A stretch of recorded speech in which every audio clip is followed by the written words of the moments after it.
안녕하세요, 백설마녀입니다. 오늘도 저희 카페 백설마녀의 페이트메이커의 고민 게시판에서 길어온 사연입니다. 요새 진로 관련해서 질문이 진짜 많으세요. 제가 DM으로도 진짜 많이 받고 이렇게 고민 게시판에도 좀 비슷한 내용으로 많이 올라오더라고요. 거기다가 또 제가 저번에 올린 33살까지 결혼 안 하면 생기는 일, 이 영상을 보시고 정말 너무 많은 여자분들이 공포에 떨면서 연락이 오십니다. 진로와 결혼이 맞물려서 뭘 더 열심히 해야 되는지 그런 가치관에 대한 혼란이 오신 분들이 많으신 것 같아요. 그래서 언니 너무 무서워요 이렇게 연락들이 오시니까 처음에는 죄송하다는 생각까지 들더라고요. 근데 또 생각이 다시 바뀌었어요. 왜냐면 제가 애초에 여자분들에게 공포를 주려는 목적도 아니었고 진심으로 도움이 될 수 있었던 이야기라고 생각을 하거든요. 그래서 이번에 올라온 사연도 29살이신 설탕님께서 그런 조바심 때문에 올린 사연인데요. 짧게 요약을 하자면 영문대를 졸업하시고 2년 동안 7급 공무원 준비를 하시다가 결국에는 9급으로 입사를 했고 지금은 8급이 되신 29살 여자 설탕이입니다. 사실 29살 8급 공무원도 정말 괜찮은 스펙인데 영문대 출신이시니까 주변에 다들 잘 나가는 동기들을 보면서 좀 이직을 해볼까 이런 생각을 하시게 된 거죠. 그래서 그 다음 코스로 생각을 하고 계시는 게 대략적으로 공공기관 이렇게 생각을 하시면 돼요. 그래서 만약에 이직에 성공을 하면은 급여가 지금보다 더블로 올라가신다고 합니다. 근데 지금부터 6개월이 지나버리면 앞자리가 3으로 바뀌기 때문에 이직 공부에 올인을 해야 될지 소개팅이랑 연애에 올인을 해야 될지 그 둘 중에 하나를 고민을 하시는 거예요. 왜냐면 이것들을 병행을 하는 것보다 하나에 올인을 하시는 게 더 효과적이라고 생각을 하시니까. 근데 또 여기다가 이 글 쓴 분의 아는 오빠가 야 너는 이직만 하면 전문직 소개팅도 받을 수 있어 라고 하니까 지금 솔직히 많이 받고 있는 이 대기업 소개팅도 꽤나 만족을 하고 있었는데 괜히 더 욕심이 생기게 된 거죠. 아, 내가 전문직이랑도 소개팅을 할 수 있다고?가 돼버린 거예요. 그래서 결론적으로 이분께서 생각하시는 제일 좋은 시나리오는 아마 1년 안에 이직에 성공을 해가지고 전문직 남자를 소개팅 받는 거. 그리고 또 최악의 시나리오는 이직에 실패하고 30대가 되면서 지금 받는 이 대기업 소개팅마저도 대폭 줄어드는 거겠죠. 이 스펙트럼 안에서 굉장히 치열하게 고민을 하고 계십니다. 20대가 6개월밖에 안 남았거든요.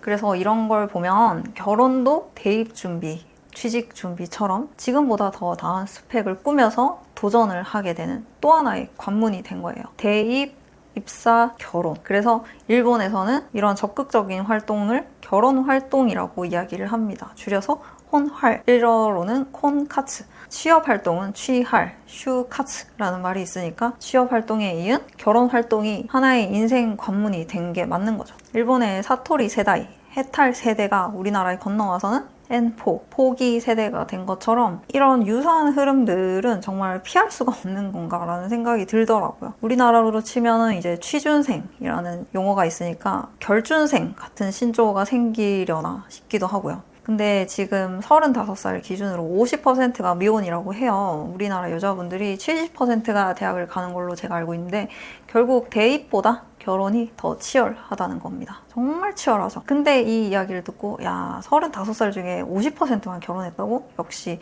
결혼 정년기가 엄청 늦춰졌다니까. 그냥 32살까지 내 인생 살다가 33살부터 준비해서 가면 돼. 그 전에 결혼하겠다는 건 이제는 정말 촌스러운 생각인 것 같아. 이렇게 생각을 하시면 안 된다는 거예요. 이거는 마치 야 우리나라 70%가 대학 가는데 뭐하러 공부하냐? 라는 느낌이에요. 27살부터 32살까지 이 5년 동안이 여자들의 결혼 정년기라고 말씀드린 적이 있어요. 이 기간 안에 거의 반 이상이 시집을 가는 것 같고요. 그리고 또 32살부터 한 5년 동안은 여자분들이 시집을 안 갑니다. 왜냐면은 내가 진짜 결혼하고 싶은 남자가 그 5년 동안은 내 눈앞에 안 나타나요. 왜? 다 장가가고 없거든요. 진짜로. 그러다가 이제 37살부터는 다시 부모님 등살에 못 이기는 척 결혼 활동을 조금 소극적으로 하시다가 이제 40쯤에는 정말 모든 걸 접고 포기하게 되는 이런 수순들이 있는 것 같습니다.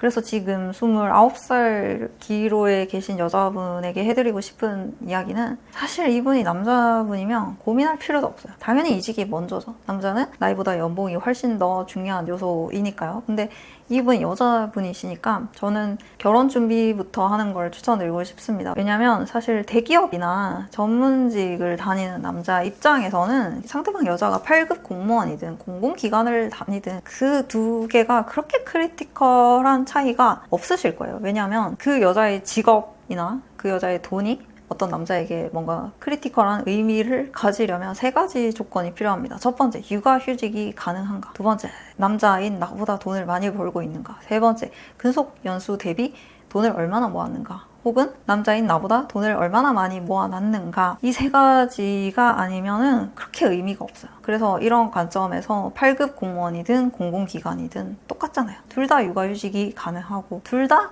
대기업이나 전문직 남자들보다는 급여가 적습니다. 그러니까 이직을 한다고 한들 그렇게 큰 차이는 없다는 거죠. 차라리 그 차이보다는 뭐 20대냐 30대냐 혹은 뭐 누가 더 예쁘고 날씬하냐 아니면 누가 더 성격이 온화하고 긍정적이고 배려심이 있냐, 차라리 이 3가지가 더 중요한 요소라는 겁니다. 그러면 이직 준비는 도대체 언제 하라는 거냐? 지금 이분은 뭐 육아휴직이 가능하신 분이기 때문에 일단 결혼부터 하시고 나서 내가 결혼이라는 하나의 큰 과업을 끝냈으니까 이제는 좀 마음 놓고 공부에 매진해보자, 혹은 결혼 후에 아기를 얼른 낳으시고 육아휴직을 내신 다음에 공부에 매진하는 겁니다. 비교적 어린 나이에 결혼하시고 나서 내 연봉을 2배 올리겠다라고 하는데 발목 잡을 남자분은 없으세요. 아기 낳기 전 신혼이랑 육아휴직 기간 이 둘 중에 어느 쪽이 더 이직 공부를 하기 좋냐라고 하시면 당연히 전자겠죠.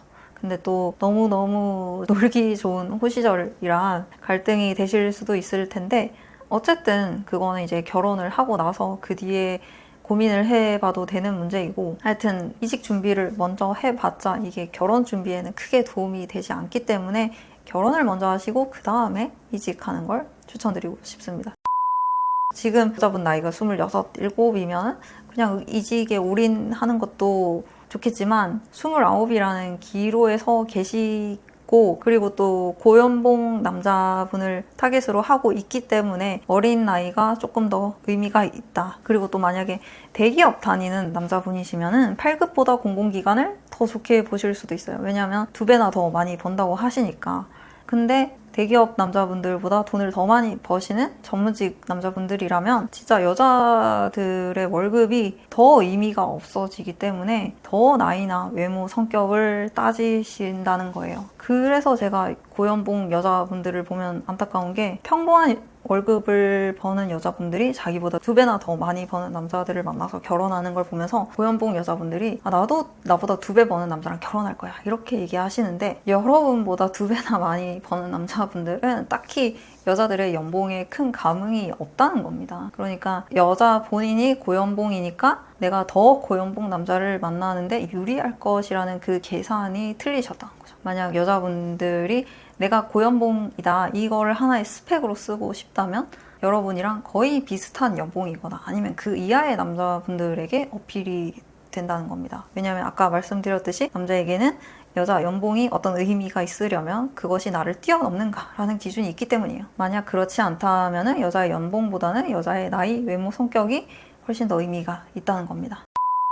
그리고 아까 3번째 조건에서 말씀드렸듯이 단순히 연봉이 높다 이런 얘기보다는 돈을 많이 모았다 이게 훨씬 더 어필이 됩니다. 왜냐하면 고연봉 남자분들 입장에서 어차피 여자들 월급은 거기서 거기인데 별 의미가 없는데, 하지만 그 여자분들이 모아놓은 돈들을 보면 정말 천차만별이거든요. 0원이신 분들 정말 많고요. 또 마이너스이신 분들도 있고, 그러니까 여자분들이 내가 지금 5천만 원 모았다, 1억 모았다, 1억 5천만 원 모았다 이런 것들이 사실 여러분들의 연봉보다 훨씬 더 가치 있는 스펙이 될 수 있습니다. 여러분의 연봉이 높은데 만약에 모은 돈이 별로 없다 그러면 야, 그 연봉으로 그 세월 동안 그 정도밖에 못 모았다고? 이런 얘기가 나와요. 그러니까 오히려 더 마이너스라는 거죠. 그 많은 돈 더 어디다 날렸냐 이런 생각이 들기 때문입니다. 이거는 전문직이 아니라 전문직 할애비가 와도 감당이 안 되는 소비 수준이다. 그리고 또 전문직 남자분들이 본인들이 이미 공부머리가 되게 좋잖아요.